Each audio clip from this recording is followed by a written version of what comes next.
Hello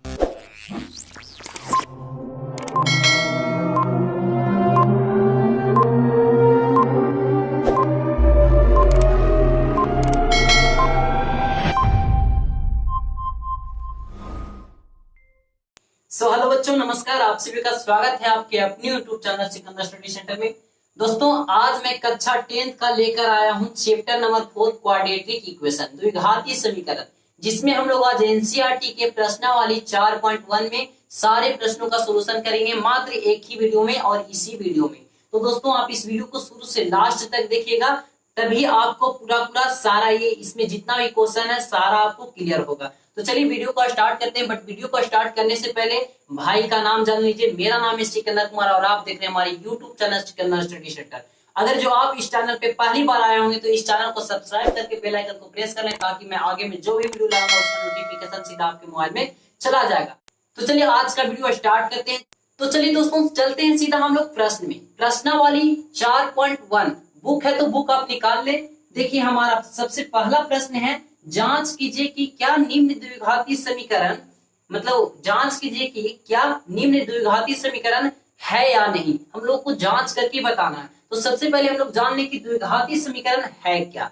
ठीक है, इसके बाद हम लोग इसे जांच करेंगे। 1 मिनट का आप समय दीजिए, ज्यादा नहीं लूंगा समय, मात्र 1 मिनट का समय लूंगा। तो सबसे पहले आप लोग जान लीजिए कि द्विघाती समीकरण है क्या। तो देखिए, द्विघाती समीकरण है क्या, तो दो घात वाले समीकरण को ही हम लोग द्विघातीय समीकरण कहते हैं। जैसे में देख लीजिए कि यहाँ पे हो जाएगा 2x² plus 5x plus 6 equal to 0। तो यहाँ पे आप देख रहे होंगे कि चर राशि का घात कितना है, तो 2 है। इसमें कितना घात है, तो 2 है। तो इसी को हम लोग क्या कहते हैं, द्विघातीय समीकरण कहते हैं। ठीक है, जिसका रूप होता है, मेन रूप होता है द्विघातीय समीकरण का रूप होता है, मैं यहाँ पे लिख दे रहा हूं, आप इस रूप को याद रखिएगा और उसी के मदद से हम लोग आगे जांच करेंगे कि ये द्विघातीय समीकरण है या नहीं। तो देखिए, इसका रूप होता है ax² plus bx plus c equal to 0 होता है। जहां पे यहाँ a b c क्या है, तो a b c एक वास्तविक संख्या,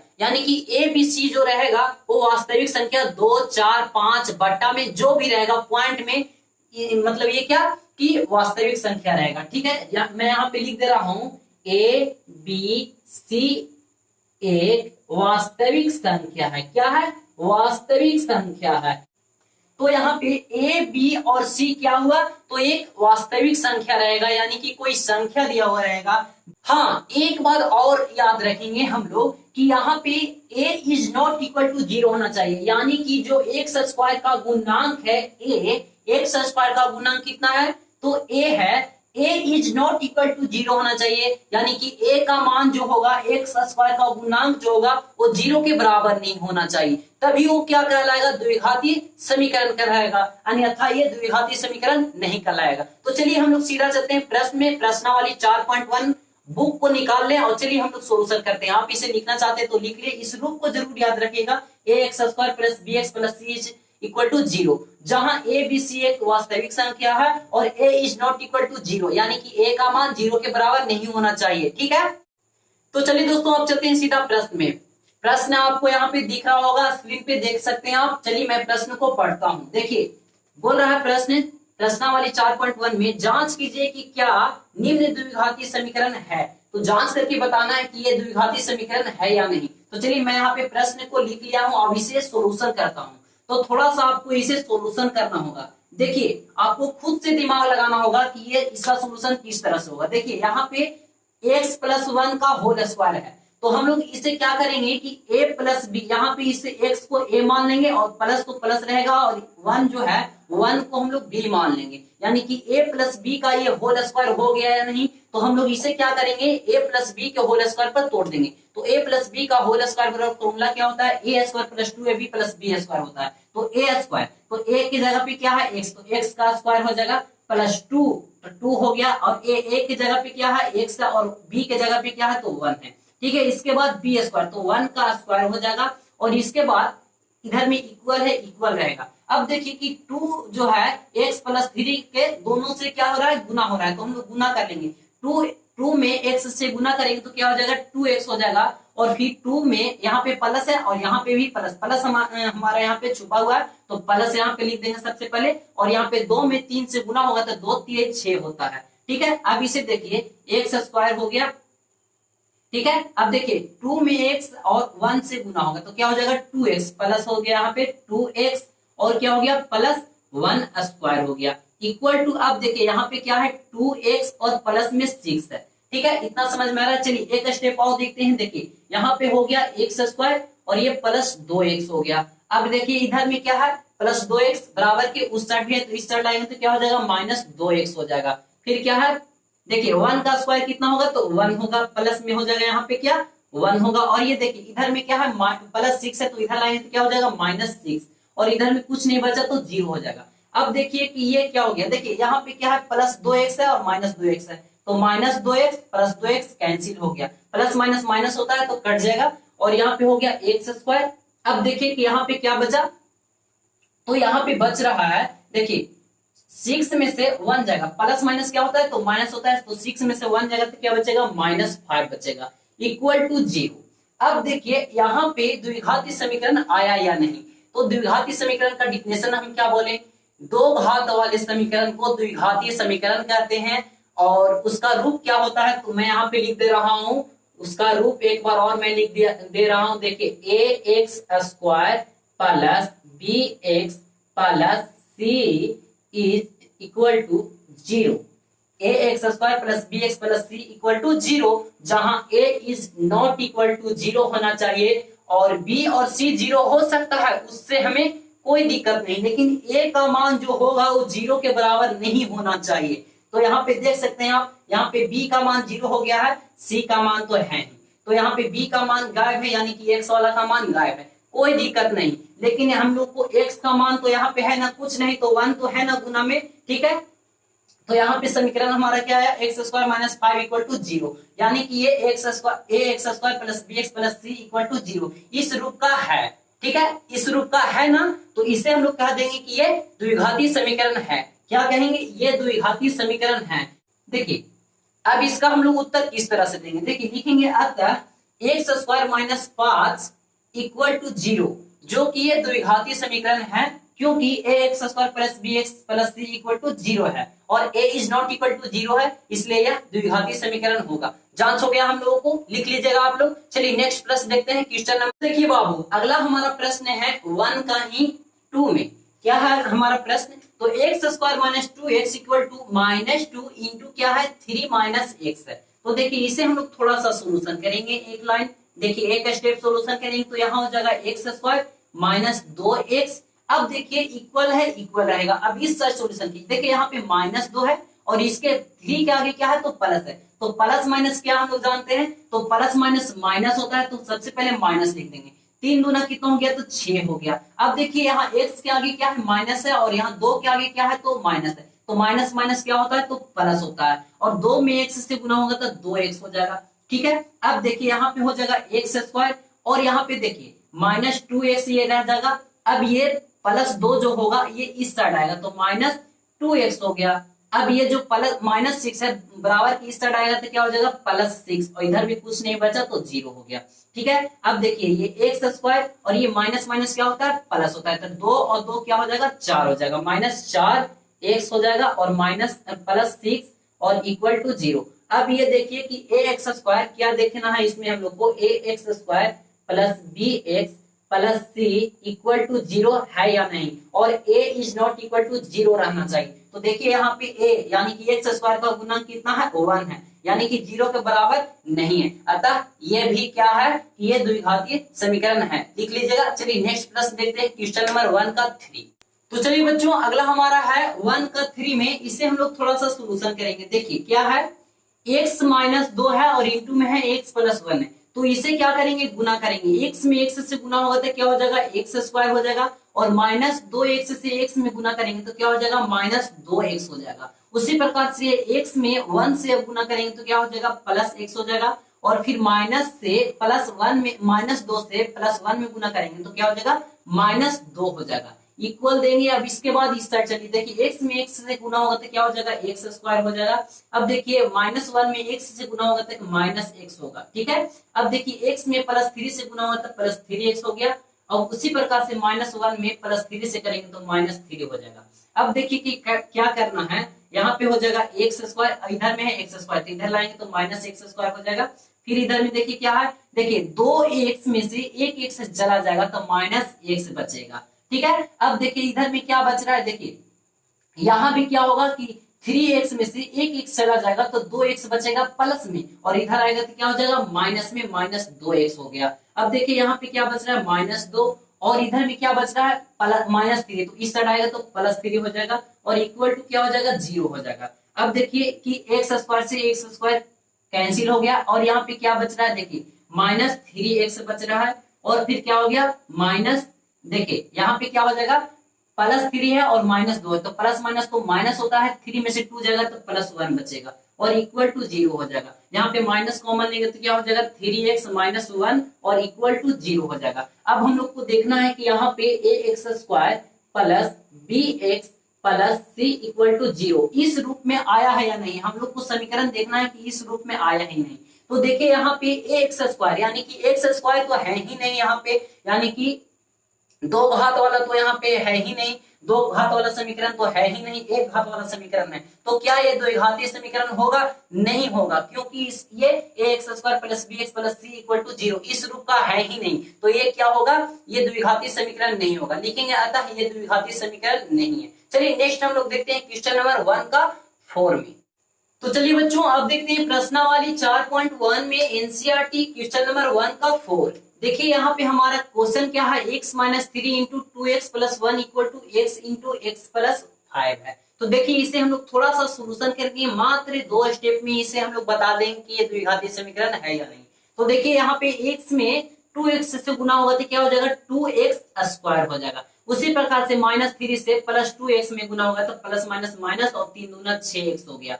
अब देखिए यहाँ पे x है प्लस 1 है, तो x प्लस 1 से गुना होगा तो क्या हो जाएगा, प्लस x हो जाएगा, ठीक है। अब देखिए -3 में प्लस 1 से गुना होगा तो -3 हो जाएगा, ठीक है। इधर का काम हो गया। अब इस साइड कीजिए, देखिए x में x से गुना होगा तो क्या हो जाएगा, x स्क्वायर हो जाएगा, और x में +5 से गुना होगा तो प्लस 5x हो जाएगा।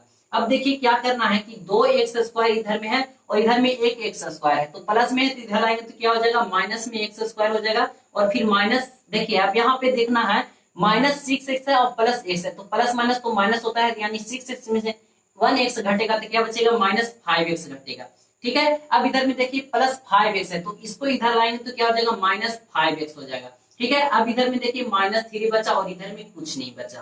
तो अब देखिए इसे सोल्यूशन करना है आगे में। तो देखिए 2x स्क्वायर में से एक x स्क्वायर चला गया तो x स्क्वायर सिर्फ बचा, यानी कि 1x स्क्वायर बच गया। अब देखिए माइनस माइनस प्लस होता है, यानी कि 5 5 10x हो जाएगा, ठीक है। अब देखिए -3 इक्वल टू 0। अब हम लोग को देखना है कि ये समीकरण जो आया है ax square plus bx plus c equal to 0 के रूप में आया है या नहीं। तो देखिए यहाँ पे x स्क्वायर है प्लस bx, यानी कि इस रूप का ये समीकरण आ गया। यहाँ पे माइनस प्लस नहीं लेना है हम लोग को, सिर्फ ये लेना है कि ये x square plus bx plus c equal to 0 आया है या नहीं। तो ये दो घात वाला समीकरण हो गया, अतः इससे हम लोग कहेंगे कि ये द्विघातीय समीकरण है। तो चलिए नेक्स्ट प्रश्न देखते हैं क्वेश्चन नंबर 1 का 5, ठीक है।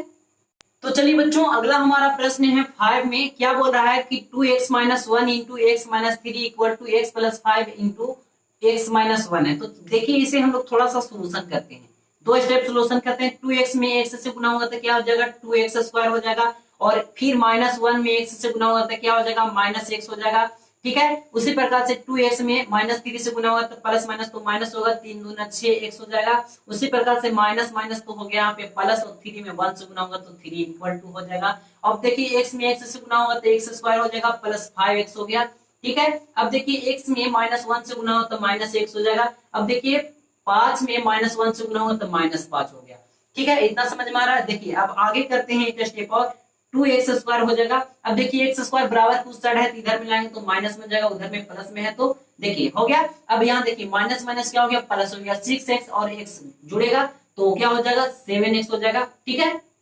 अब देखिए यहाँ पे क्या है, प्लस 5x है और ये माइनस, यानी कि प्लस माइनस माइनस, 5 में से एक एक्स चला जाएगा तो 4x बचेगा प्लस में, और इधर में लाएंगे तो क्या हो जाएगा माइनस में 4x हो जाएगा। ठीक है, अब हो गया यहाँ पे +3 और उधर में क्या बच रहा है -5, तो इधर आएगा तो क्या हो जाएगा +5 और इधर में कुछ नहीं बचा तो इक्वल टू 0। ठीक है, अब देखिए 2x² में से x² चला गया तो x² सिर्फ बचा, और देखिए माइनस माइनस क्या हो गया प्लस, यानी कि जुड़ेगा तो माइनस माइनस प्लस, 7 4 11x हो गया, -11x हो गया, और यहाँ पे जुड़ेगा तो 8 हो गया, 5 3 8 इक्वल टू 0 हो गया। समझ में आया? अब हम लोग को देखना है कि ax² plus bx plus c equal to 0 इस रूप में है या नहीं। तो देखिए हमारा समीकरण है, इस रूप का समीकरण है, अतः ये भी क्या होगा द्विघातीय समीकरण होगा। ठीक है, समझ में आ रहा है? चलिए नेक्स्ट प्रश्न देखते हैं हम लोग, क्वेश्चन नंबर 1 का 6।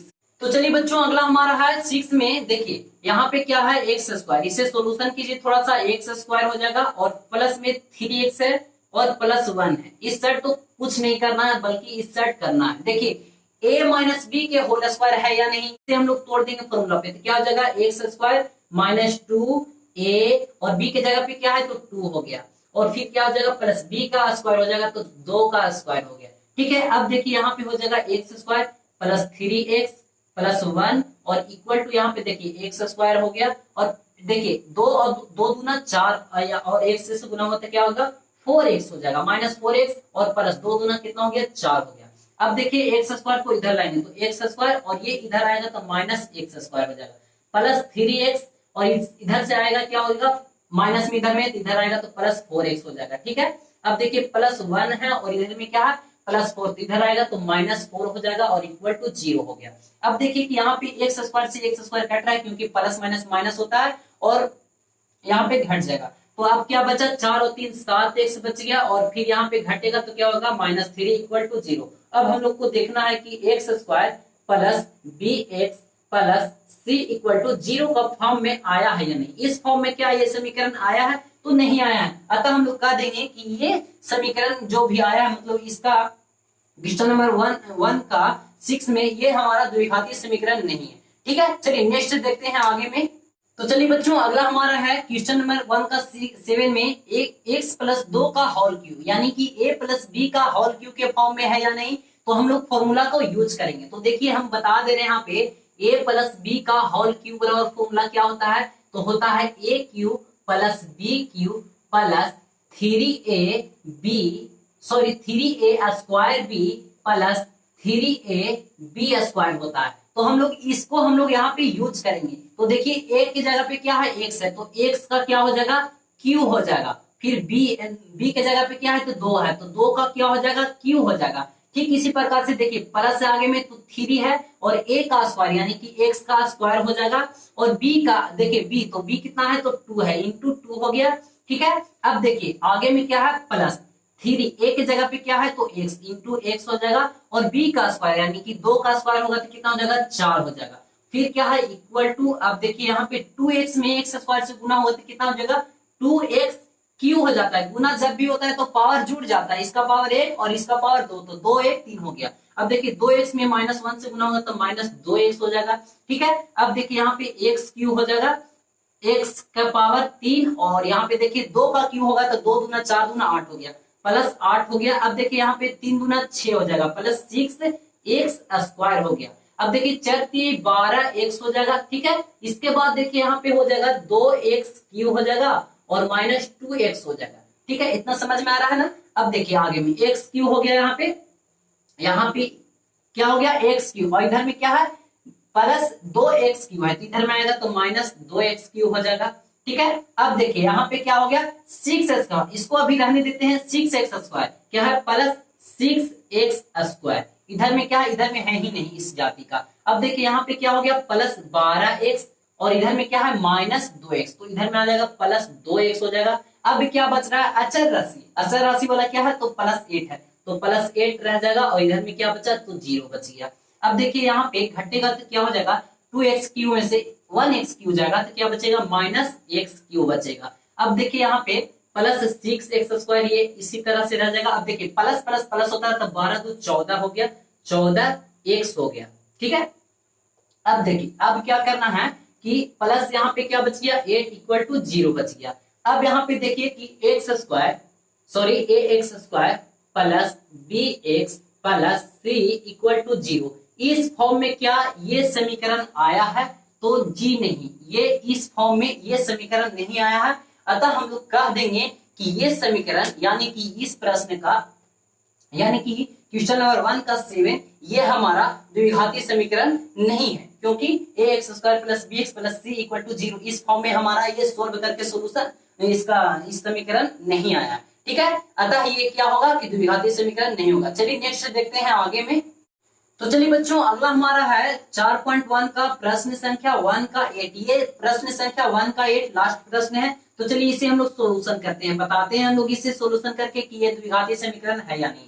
तो देखिए यहाँ पे हो जाएगा एक्स क्यूब और माइनस 4x स्क्वायर और माइनस एक्स और प्लस 1 इक्वल टू, अब यहाँ पे क्या आ गया, a माइनस बी के होल क्यूब पर आ गया। तो a माइनस बी का होल क्यूब और फॉर्मूला क्या जानते हैं हम लोग, a cube minus b cube minus 3a square b plus 3a b square. तो हम लोग इस फॉर्म पे इसे हम लोग तोड़ देंगे। तो a क्यू, तो a की जगह पे क्या है x का क्यू हो जाएगा माइनस बी क्यू, तो b का कितना होगा क्यू, तो 2 का क्यू करेंगे तो 8 हो जाएगा। ठीक है, अब उसी प्रकार से माइनस 3 हो जाएगा और a की जगह पे क्या है x है और b की जगह पे 2 है। ठीक है, अब देखिए सॉरी 3a स्क्वायर भी, तो 3a स्क्वायर एक्स का स्क्वायर करेंगे तो एक्स स्क्वायर हो जाएगा और फिर क्या करेंगे प्लस 3a की जगह पे तो हो गया x और b का स्क्वायर करेंगे तो 2 दूना कितना हो जाएगा 4। इनटू में है, ये पॉइंट नहीं समझिएगा, इनटू में है। हो गया यहाँ पे x cube minus 4x square और माइनस एक्स और प्लस 1 इक्वल टू यहाँ पे हो जाएगा एक्स क्यूब और माइनस 8 हो जाएगा। अब 3 दूना 6 हो गया तो माइनस 6x स्क्वायर हो जाएगा और यहाँ पे क्या हो गया 4 3 12 प्लस 12 एक्स हो गया। ठीक है, अब देखिए यहाँ पे है एक्स क्यूब। ठीक है, और उधर में भी है क्या, बराबर उस साइड में भी है एक्स क्यूब, तो इधर लाएंगे तो माइनस एक्स क्यूब हो जाएगा। फिर यहाँ पे माइनस 4x स्क्वायर, तो एक्स स्क्वायर वाला भी इधर में भी है तो इस साइड आएगा तो प्लस 6x स्क्वायर हो जाएगा। ठीक है, अब देखिए इधर में क्या है माइनस एक्स है और इधर में भी क्या है प्लस 12 है, तो इधर में आएगा तो माइनस 12x हो जाएगा। अब देखिए बिना एक्स वाला तो इधर में है प्लस 1 और इस साइड देखिए तो इस साइड में है क्या माइनस 8 है, तो इधर में आ जाएगा तो प्लस 8 हो गया और इधर में कुछ नहीं बचा तो 0 हो गया। ठीक है, अब देखिए एक्स क्यू से एक्स क्यू कट गया। अब देखिए माइनस 4x स्क्वायर में से ये 6x स्क्वायर में से 4x चला जाएगा तो कितना बचेगा, तो बच जाएगा 2x स्क्वायर प्लस में, क्योंकि 6 बड़ा है और 4 छोटा है तो बड़ा का हमेशा साइन लिखा जाता है और माइनस माइनस क्या हो गया प्लस हो गया, 12 एक 13 हो गया यानी कि माइनस 13x हो गया। अब देखिए 8 हो 1 9 हो जाएगा यानी कि 9 इक्वल टू 0। अब हम लोगों को देखना है x square plus B x plus C equal to 0 इस फॉर्म में आया है या नहीं। तो देखिए जी हाँ, इस फॉर्म में आ गया है, अतः हम लोग कह देंगे कि यह द्विघाती समीकरण है। समझ में आया? चलिए हम लोग नेक्स्ट प्रश्न देखते हैं, क्वेश्चन नंबर 2 का फर्स्ट। तो चलिए दोस्तों अब चलते हैं NCERT book 4 point question number 2 का फर्स्ट में चलते हैं। तो देखिए हमारा प्रश्न है क्या, एक आयताकार भूखंड, सबसे पहले हम लोग 2 का जो हेडिंग है उससे हम लोग पढ़ लेते हैं। देखिए आप देख रहे होंगे स्क्रीन पे, तो देख रहे हैं यहाँ पे निम्न स्थितियों को द्विघाती समीकरण के रूप में निरूपित कीजिए, यानी कि द्विघाती समीकरण बनाइए, उसका हल नहीं खोज रहा है, सिर्फ द्विघाती समीकरण बनाइए। तो देखिए क्या हमारा है, एक आयताकार भूखंड का क्षेत्रफल 2 का फर्स्ट में है, एक आयताकार भूखंड का क्षेत्रफल 528 मीटर स्क्वायर है, क्षेत्र की लंबाई मीटर में, क्षेत्र की लंबाई किसमें मीटर में, चौड़ाई के दुगने से 1 अधिक है। हमें भूखंड की लंबाई और चौड़ाई ज्ञात करनी है। तो चलिए इस प्रश्न को सोल्व करते हैं सीधा बोर्ड पे। ठीक है, आप इस वीडियो में बने रहिए हमारे साथ। तो देखिए ऐसे प्रश्नों को हम लोग किस तरह से सोल्यूशन करते हैं। देखिए जो निकालने के लिए बोलेगा और हम लोग को पता नहीं रहेगा तो हम लोग सबसे पहले उसे मान लेंगे। क्या मानेंगे, जो हम लोग को निकालने के लिए बोलेगा। तो देखिए यहाँ पे निकालने के लिए क्या बोल रहा है, भूखंड की लंबाई और चौड़ाई ज्ञात करनी ना। प्रश्न में बोल रहा था कि द्विघाती समीकरण सिर्फ बनाइए और यहाँ पे क्या बोल रहा है कि लंबाई और चौड़ाई ज्ञात कीजिए। तो ज्ञात करने के लिए बोल रहा था, हम लोग सबसे पहले मान लेंगे, लिखेंगे माना की, क्या लिखेंगे माना की। ठीक है, सबसे पहले लिखेंगे माना की। तो देखिए मैंने यहाँ पे माना है क्या, माना कि आयताकार भूखंड की चौड़ाई बराबर x। क्यों माने हैं, क्योंकि हम लोग को पता नहीं है और निकालने के लिए बोल रहा है, इसलिए हम लोग मान लिए हैं कि माना कि आयताकार भूखंड की चौड़ाई बराबर x। अब हम लोग प्रश्न को पढ़ते हैं पुनः। देखिए प्रश्न हमारा क्या बोल रहा है, एक आयताकार भूखंड का क्षेत्रफल 528 मीटर स्क्वायर है और क्षेत्र की लंबाई मीटर में चौड़ाई के दुगने से एक अधिक है। यानी कि चौड़ाई तो 1 हो गया, अब हम लोग को निकालना है क्या कि लंबाई क्या होगा। प्रश्न में ही बोल रहा है कि लंबाई जो है चौड़ाई के दोगुने से एक अधिक है, तो लिखेंगे आयताकार भूखंड की लंबाई, क्या लिखेंगे लंबाई बराबर, तो लंबाई बराबर क्या बोल रहा है कि उसके चौड़ाई के दोगुने से 2 अधिक है। कितना अधिक है, दोगुने से 1 अधिक है, तो दोगुना, इसका दोगुना यानी कि 2x हो जाएगा, 2 इंटू एक्स, और इससे कितना 1 अधिक है, यानी कि क्या हो जाएगा 2 इंटू एक्स प्लस 1, यानी कि आयताकार भूखंड की लंबाई बराबर क्या हो जाएगा 2x प्लस 1। ठीक है, अब हम लोग को इतना हो गया। हम लोग को फिर से प्रश्न में क्या बोल रहा है कि एक आयताकार भूखंड का क्षेत्रफल, यानी कि अब हम लोग जानते हैं क्या आयत का क्षेत्रफल बराबर क्या होता है लंबाई गुने चौड़ाई, क्या होता है लंबाई गुने चौड़ाई। तो चलेंगे यहाँ प्रश्न से, लिखेंगे क्या प्रश्न से, ठीक है प्रश्न से, तो लिखेंगे आयताकार, आयताकार, तो हम लोग अब चलेंगे प्रश्न से। प्रश्न हमारा बोल रहा है कि आयताकार भूखंड का क्षेत्रफल बराबर 528 मीटर स्क्वायर है, जो कि हम लोग को प्रश्न में ही बोल रहा है। तो देखिए 528 मीटर स्क्वायर हो गया। अब आयताकार क्षेत्र, आयताकार आयत का क्षेत्रफल बराबर फॉर्मूला हम लोग क्या पढ़ते हैं लंबाई गुने चौड़ाई, तो लंबाई यहाँ पे कितना हो गया 2x, इसे सोल्यूशन कीजिएगा तो 2x और प्लस में 1, यानी कि लंबाई कितना हो गया 2x प्लस 1 और चौड़ाई क्या हो गया x हो गया। तो लंबाई गुने चौड़ाई होता है, तो l गुने क्या हो जाएगा b, और बराबर में क्या हो जाएगा 528 और मीटर स्क्वायर हो जाएगा। अब देखिए यहाँ पे लंबाई कितना है तो हो जाएगा 2x और प्लस 1 और इंटू, अब यहाँ पे चौड़ाई कितना हो गया तो इंटू x हो गया। अब इसे थोड़ा सा सोल्यूशन करेंगे और इसे क्या करेंगे द्विघातीय समीकरण बना लेंगे, क्योंकि हम लोग को बनाने के लिए बोल रहा है। तो 2x में x से गुना होगा तो कितना होगा बाबू, तो 2x स्क्वायर हो जाएगा। फिर 1 में x से गुना होगा तो कितना होगा बाबू, तो प्लस x हो जाएगा, और ये इस साइड में है तो इस साइड लाएंगे तो क्या हो जाएगा माइनस 528 हो जाएगा और इक्वल टू 0। अब ये देखिए कि ये हमारा समीकरण जो बनकर आया है ये ax square plus bx plus c equal to 0 इस फॉर्म में आया है ना, आ गया ना। तो हम लोग को द्विघाती समीकरण ही सिर्फ बनाने के लिए बोल रहा था, तो हमारा ये द्विघाती समीकरण बनकर रेडी है। क्या आया द्विघाती समीकरण, तो 2x square plus x minus 528 equal to 0। ठीक है, चलिए हम लोग नेक्स्ट प्रश्न देखते हैं। आप इसे लिखना चाहते हैं तो लिख लें, ठीक है वीडियो को रोक कर लिख लें। चलिए नेक्स्ट प्रश्न देखते हैं, क्वेश्चन नंबर 2 का 2। बच्चों अगला हमारा प्रश्न है 2 का 2, प्रश्न वाले 4.1 का 2 का 2 में है। प्रश्न में पढ़ रहा हूं, आप यहाँ पे देख रहे होंगे। देखिए प्रश्न हमारा है 2 क्रमागत धनात्मक पूर्णांकों का गुणनफल 306 है, हमें पूर्णांकों का ज्ञात करें। पूर्णांक जो होगा उसे ज्ञात करना है, जबकि हम लोग को ज्ञात नहीं करना, हम लोग को सिर्फ इसका समीकरण बना देना है। तो सबसे पहले क्या बोल रहा है धनात्मक पूर्णांक, तो धनात्मक पूर्णांक आप लोग क्या पढ़े हैं, तो देखिए धनात्मक पूर्णांक क्या होता है। देखिए कोई एक है तो इसके आगे कितना होगा 2 होगा, ठीक है। कोई संख्या मान लीजिए कि x हो जाएगा तो इसके आगे क्या होगा, यानी कि 1 जुड़ेगा तो क्या होगा x प्लस 1 होगा। देखिए इसमें कितना जुड़ा था 1 में 1 जुड़ा था तभी 2 होगा था। इसी प्रकार से कोई संख्या है जो हम लोग को मालूम नहीं है वो x है, तो x में हम लोग को कितना जोड़ेंगे, तो x में कितना जुड़ेगा तो 1 जुड़ेगा, तभी वो क्या होगा धनात्मक पूर्णांक होगा, यानी कि x प्लस 1 होगा। तो चलिए हम लोग को ज्ञात करने के लिए बोला, तो सबसे पहले हम लोग मान लेंगे, ठीक है। इसे मैं साफ कर देता हूँ। देखिए मानिएगा क्या, माना कि पहली धनात्मक पूर्णांक, तो क्या लिखना है यहाँ पे, माना कि पहला धनात्मक पूर्णांक बराबर x, क्या मानेंगे x, तो मैं यहाँ पे लिख दे रहा हूं। तो देखिए मैं यहाँ पे लिखा हूं माना कि पहली धनात्मक पूर्णांक बराबर x, हम लोग को मालूम नहीं है इसलिए x माने। अब दूसरा धनात्मक पूर्णांक होगा तो धनात्मक पूर्णांक में कितना का अंतर होता है, तो 1 का, यानी 1 1 जुड़ते जाता है। तो पहला धनात्मक पूर्णांक x हो गया, तो दूसरा क्या होगा x प्लस 1 होगा। इसी प्रकार से अगर जो कहता तीसरा धनात्मक पूर्णांक क्या होगा, तो x प्लस 1 और प्लस 1, यानी कि x प्लस 2 हो जाता है, ठीक है। यहाँ पे ये हो गया। अब हमारा प्रश्न से चलते हैं, लिखेंगे यहाँ पे प्रश्न से, तो जो हम लोग को प्रश्न बोलेगा उसे हम लोग यहाँ पे उसी तरह से हल करेंगे। प्रश्न से देखिए प्रश्न क्या बोल रहा है कि 2 क्रमागत धनात्मक पूर्णांकों का गुणनफल 306 है, तो गुणनफल क्या होगा, लिखेंगे यहाँ पे संख्या का गुणनफल, धनात्मक पूर्णांक का गुणनफल बराबर कितना दिया हुआ है। देखिए यहाँ पे मैं लिख रहा हूँ गुणनफल, गुणनफल बराबर कितना दिया हुआ है, तो 306 दिया हुआ है, यानी कि संख्या का गुणनफल, तो x इंटू क्या हो जाएगा, गुणनफल का मतलब क्या गुना,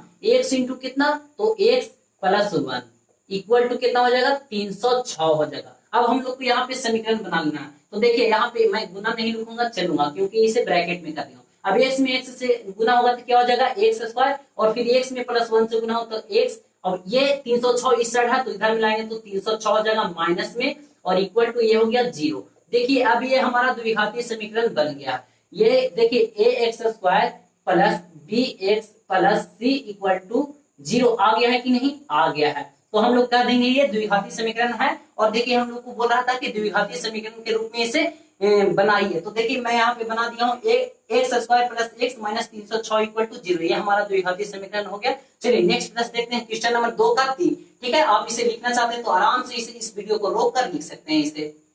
तो चलिए बच्चों अगला हमारा प्रश्न है 2 का 3।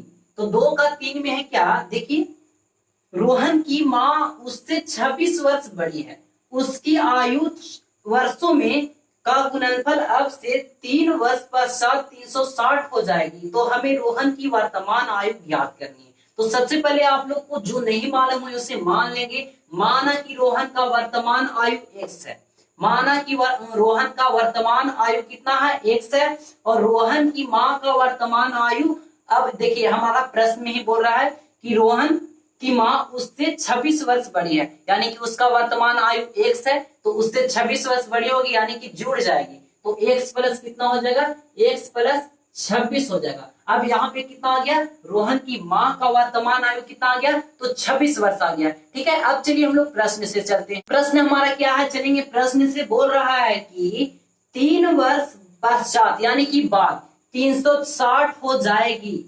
सॉरी, यहाँ पे बोल रहा है क्या, इनका गुणनफल 3 वर्ष बाद, यानी कि गुणनफल दोनों का गुणनफल 3 वर्ष बाद 360 हो जाएगी। तो रोहन का वर्तमान आयु क्या होगा। ठीक है, देखिए यहाँ पे क्या होगा, प्रश्न से हमारा बोल रहा है कि 3 वर्ष बाद, तो x हो गया यहाँ पे, और उसकी माँ का कितना है वर्तमान हुई आयु, x प्लस 26 है। अब 3 वर्ष बाद क्या रहा है तो प्लस 3 जोड़ देंगे, और इसका गुणनफल कर रहा है इसलिए इसमें भी प्लस 3 जोड़ेंगे, क्योंकि दोनों का ना होगा। जब भी उम्र बढ़ेगा तो दोनों का ना होगा। जैसे में हमारा उम्र 2 वर्ष हो रहा है तो उसका भी वर्ष 4 वर्ष हो रहा है, तो 2 वर्ष बाद क्या होगा, तो हमारा उम्र 4 वर्ष हो जाएगा, और उसमें भी 2 बढ़ जाएगा, तो उसका कितना हो जाएगा 6 वर्ष हो जाएगा। ठीक है, और इनका गुणनफल कितना बोल रहा है, तो 306 बोल रहा है। क्या बोल रहा है, 360 बोल रहा है।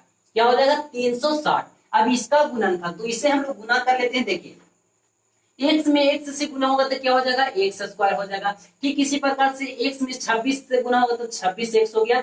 ठीक है, फिर x में प्लस 3 से गुना होगा तो प्लस 3x हो गया। ठीक है, अब देखिए 3 में x से गुना होगा तो क्या होगा, प्लस 3x हो जाएगा। फिर x में 3 में 26 से गुना होगा तो प्लस 26x हो जाएगा।